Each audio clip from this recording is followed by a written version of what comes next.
오늘의 сайн байцгаана уу? Та өдрийн сайхан хүрэлцгээсэн үү?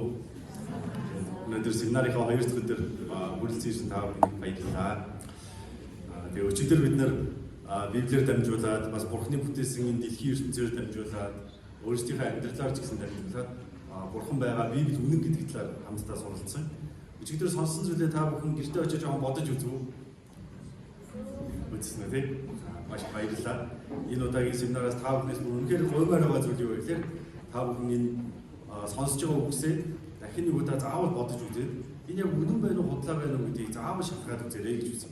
Яг тэгэхээр бид нар ямар нэгэн хийсвэр ч юм уу эсвэл хэн нэгний бүтээгээд гаргаад ирсэн Бурхныг ирж хайж судалж байгаа биш.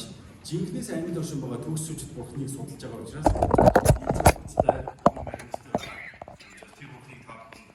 энэ удаагийн семинараар бүгдээ бид аваад найр гэж байна. Эхний мэдээд авах юм бол яагаад өөртөө итгэх гэж байгаа юм гэдэг шалтгааныг та бүхэн мэдж чадна. Харин тэр шалтгааныг мэдж авсан хүн энэ лиг